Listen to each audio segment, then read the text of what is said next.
লজ্জা লাগে না? জনপ্রতিনিধিরা যারা আছেন, দক্ষিণের হোক উত্তরের হোক, লজ্জা নেই এদের? যারা আজকে এই যে বিভিন্ন সময়, আজকে আসামে বিজেপি সরকারের বিভিন্ন মেন এই সেই হয়ে আছেন, ওনারা পরিদর্শনে যান ফটোশুট করার জন্য, ওদের লজ্জা নেই নাকি? না ফটোশুটের জন্য যান? জনগণ যখন কাজে রাস্তায় দাঁড়িয়ে ওদের চোখের জল দেখে ওদের আনন্দ পায় নাকি? ওরা ভাওতাবাজি দিয়ে ভোট নিয়ে আর কতদিন লোককে ঠকাবে? এখন কি আবার দালালি শুরু করবে নাকি ওখানে? বিগত 4 বছর ধরে মেমোরেন্ডাম দিতে দিতে ডিস্ট্রিক্ট অ্যাডমিনিস্ট্রেশনকে আমরা পুরো হয়রান হয়ে গেছিলাম। বিগত 7 নভেম্বর যখন বালু ভর্তি অবৈধ ট্রাক দাসগ্রাম থেকে নয়াবাজারের রাস্তা দিয়ে ঢুকছিল, তখন করুর স্কুল থেকে একটু দূরে সরে গিয়ে রাস্তাটা ভেঙে কাত হয়ে যায়, ট্রাকটি পুরো রাস্তা ভেঙে চলে যায় নদীতে। তারপর 24 ঘন্টা সেখানে স্থানীয় যে জনগণ ছিলেন সেখানে উপস্থিত ছিলেন এবং রাস্তা অবরোধ করে দাঁড়িয়েছিলেন। বারবার আমরা যখন প্রশাসনকে বলেও প্রশাসন কোনো পদক্ষেপ নেননি। তারপর বিগত দিন যখন প্রশাসন থেকে আমাদের করিমগঞ্জের ওসি সাহেব ছুটে এসেছিলেন, এমবিআই ছুটে এসেছিলেন, এমবিআই থেকে ফরেস্ট ডিপার্টমেন্ট থেকে ছুটে এসেছিলেন ট্রাকটা নিতে, আমরা কিন্তু সেখানে ট্রাকটা দিতে দেইনি। বলেছি আমরা ট্রাক দেব না, আগে এখানে ডিসি মহোদয়কে এখানে আসতে হবে। না না, রাস্তা কি স্যাংশন হয়েছে? কারণ জনগণের এখনো নানান অভিযোগ। রাস্তা অলরেডি স্যাংশন হয়ে গেছে। আন্দোলন কখনো বৃথা যায় না যদি সেটা গণ আন্দোলন হয়। সেখানকার যে দাসগ্রাম থেকে নয়াবাজার পর্যন্ত সেদিন যে 700-800 মানুষ রাস্তায় দাঁড়িয়েছিলেন 24 ঘন্টা, দাবি আদায়ের জন্যই দাঁড়িয়েছিলেন। গণ আন্দোলনের মাধ্যমে আমরা সেই দাবিটা পূর্ণ করি। আজকে এই যে রাস্তাটা স্যাংশন হয়েছে, এখানে কোনো কৌমের লিডার, কোনো দালাল যদি কৃতিত্ব নিতে আসেন, সেটা কিন্তু জনগণ মানবে না। কারণ জনগণ সেখানে 24 ঘন্টা রাস্তার উপর দাঁড়িয়ে তাদের অধিকার আদায় করেছে। অবশ্যই সেখানে আমি ছিলাম, কিন্তু আমি থাকা মানে তো নয় আজকে এত জনগণের এত সাহস দেখে আমি অনুপ্রাণিত হয়েছিলাম। সেজন্য আমি একজন মহিলা হয়েও 24 ঘন্টা রাস্তার উপরে ছিলাম। গতদিন 16 তারিখ, মোস্ট প্রবলি 17 হবে, 17 নভেম্বর, গান্দাই মুখের যে যে নদীর বাঁধ ভেঙেছিল, তার জন্য ডিসি মহোদয়ের কাছে আর এর আগে আমরা 3-4 বার গিয়েছিলাম। সেদিন গিয়েছিলাম যে ডিসি মহোদয় ওই গান্দাই মুখে কখন যাবেন, তখন উনি আমাকে ডেকে বললেন রাস্তা স্যাংশন হয়ে গেছে, পিডব্লিউডি অলরেডি পিডব্লিউডিকে রাস্তাটা সমঝে দেওয়া হয়েছে, কন্ট্রাক্টরকে অলরেডি দেওয়া হয়ে গেছে। কাজ কবে থেকে শুরু হবে? এর মধ্যেই কাজ শুরু হবে, কারণ অলরেডি সেটা অর্ডার হয়ে গেছে এবং নির্দিষ্ট কোন কন্ট্রাক্টর আমি জানি না, এবং যে কন্ট্রাক্টরই এখানে আসবেন আমাদের লোকাল যে জনগণ আছেন সবাই মিলে সাহায্য করবেন ওনাকে, যাতে রাস্তাটা ভালোভাবে করে নিয়ে যেতে পারে। তো অলরেডি মানুষ তার আন্দোলন করে তার অধিকার আদায় করেছে, এখানে কেউ কৃতিত্ব নিতে যেন না। ম্যাডাম, আপনি বলছেন রাস্তা স্যাংশন হয়ে গেছে, কিছু কিছু নেতৃত্ব বলছেন যে হাসিনা রহমান ফেক ভুয়া নিউজ উড়াচ্ছেন রাস্তা স্যাংশন হয়েছে বলে। তাহলে তো আমাদের ডিসি মহোদয় মিথ্যে কথা বলছেন। আপনার কথা যদি আমি সত্য ধরে নিই, যদি যারা বলছেন সেটাকে যদি সত্য ধরে, আমি ডিসি সাহেবের কথা বলিনি, কোনো কিছু কিছু নেতৃত্ব। কথাটা হচ্ছে সেদিন আন্দোলনের পর, দেখুন আপনারা ছিলেন সেখানে সেই নিউজগুলো কভার করতে। সেদিন যখন আমরা রাস্তাতে ছিলাম আপনারা দেখেছেন 7 তারিখ রাত্রে 11টা থেকে এখানে লোকজন ছিল রাস্তার মধ্যে দাঁড়িয়ে। শুধু যে কম বয়সী লোকজন ছিল তা নয়, কিন্তু সেখানে 80 বছর, 83 বছর, 90 বছরের বৃদ্ধ লোক পর্যন্ত রাস্তায় ছিল। না খেয়ে না দিয়ে মানুষ কিন্তু সেই রাস্তার দাবিতে দাঁড়িয়েছিল ঠায়। তারপর সোমবার দিন ছিল 17 তারিখ। 17 তারিখ আমরা 17 তারিখ নয়, 9 তারিখ, কারণ 7 তারিখ আন্দোলন হয়। 7 তারিখ ছিল সেকেন্ড স্যাটারডে, না ফ্রাইডে রাত্রে ছিল 7 তারিখ। 8 তারিখ ছিল সানডে। 8 তারিখ সকাল থেকে দুবার সেখানে ম্যাজিস্ট্রেট ছুটে আসেন, বিপ্লব শর্মা মহাশয় সেখানে আসছেন। আমাদের করিমগঞ্জ জেলার যে করিমগঞ্জ সদর থানার যে ওসি আছেন ডেকা মহাশয়, উনি কিন্তু ঘটনাস্থলে এসেছিলেন আগের দিন 7 তারিখ রাত থেকে। পরের দিন সন্ধ্যা অবধি উনি প্রায় সেখানে ডিউটি দিয়েছেন। এবং আমার করিমগঞ্জের বর্তমানে শ্রীভূমি, আমরা করিমগঞ্জ বলতে বলতে অভ্যস্ত হয়ে গেছি, যদিও এখন নাম পরিবর্তন হয়ে গেছে। তো বারবার সেখানে ছুটে এসেছিলেন। তারপর অবশেষে যখন আমরা নাগরিক সভা ডাকি সেখানকার স্থানীয় লোকজনকে নিয়ে, সেই নাগরিক সভাতে কিন্তু নাগরিক সভার পর সেখানে পৌঁছে যান আমাদের যে ম্যাজিস্ট্রেট মহাশয় ছিলেন বিপ্লব শর্মা মহাশয়, উনি নিজে। এবং সেখানে উপস্থিত থাকেন করিমগঞ্জ সদর থানার ওসি ডেকা মহাশয়। এবং ওনারা সেখানে বলেন যে ওনারাও রিপোর্ট দেবেন ডিসি মহোদয়কে, এবং যথারীতি ওনারা রিপোর্টও দিয়েছেন। এবং পরের দিন যখন 10 নভেম্বর যখন আমরা ডিসি মহোদয়ের ওখানে গেছিলাম মেমোরেন্ডাম দিতে, সেদিন কিন্তু ডিসি মহোদয় বলেছিলেন যে অতি শীঘ্র কাজ শুরু হবে। 17 নভেম্বর আমি ডিসি মহোদয়ের ওখানে গেছিলাম অন্য একটা জায়গার রাস্তার কাজের ব্যাপারে।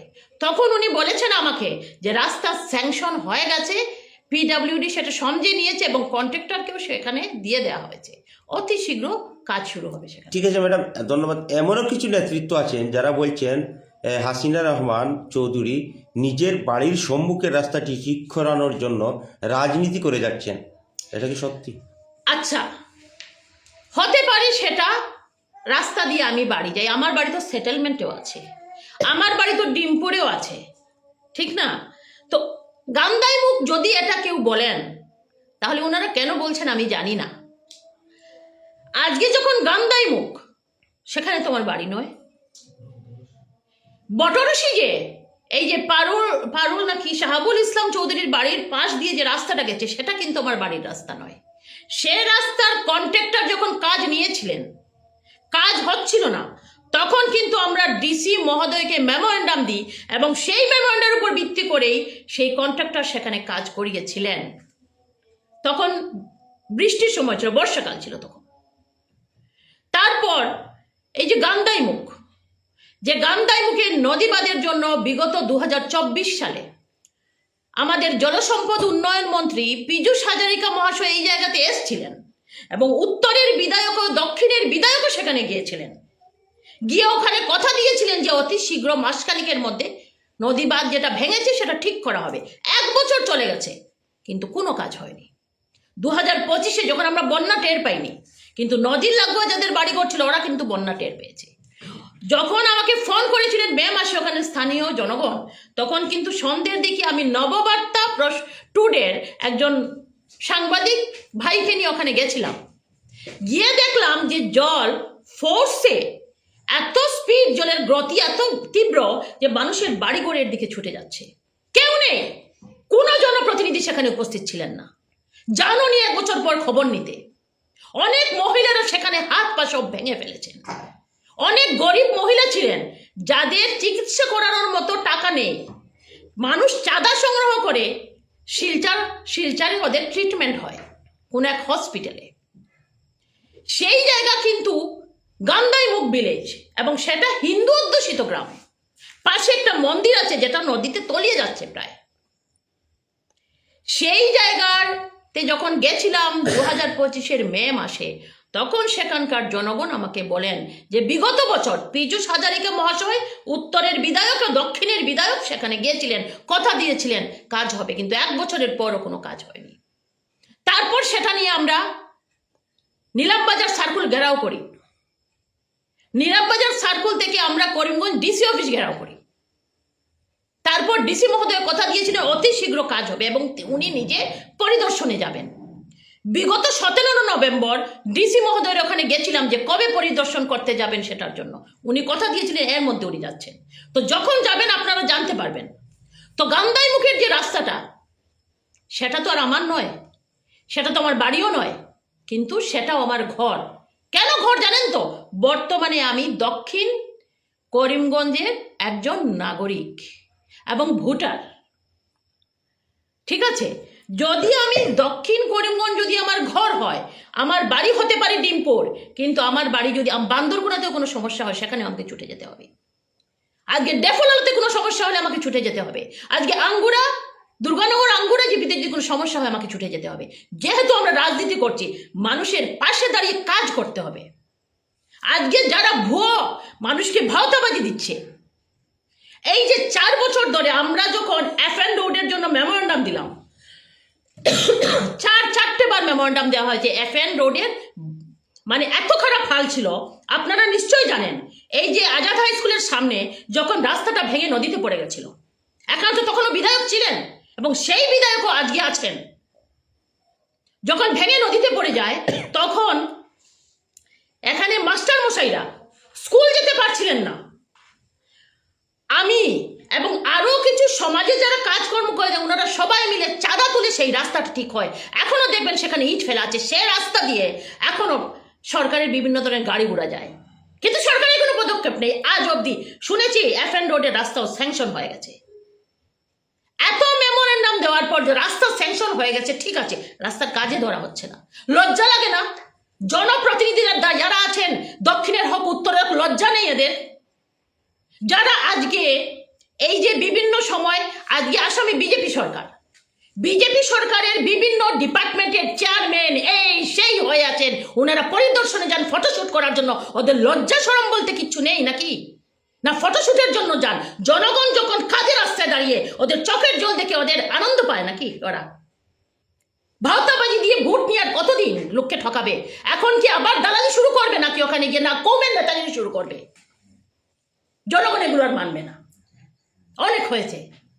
রাস্তাটা আমি করিমগঞ্জ জেলা প্রশাসনকে, শ্রীভূমি জেলা প্রশাসনকে আমি ধন্যবাদ জ্ঞাপন করছি। শুধু আমি নয়, আমার এলাকার জনগণ, যাতে যেভাবে রাস্তাটা ওনারা অতি শীঘ্র, আমার 24 ঘন্টার মধ্যে রাস্তাটা কিন্তু কাজ আমাদের কথা দিয়েছিলেন রাস্তা স্যাংশন হবে, এবং আমরা 4-5 দিনের মধ্যে কিন্তু রাস্তাটা স্যাংশন হয়ে PWDকে সমঝে দেওয়া হয় এবং PWD কন্ট্রাক্টরকেও সমঝে দেয়।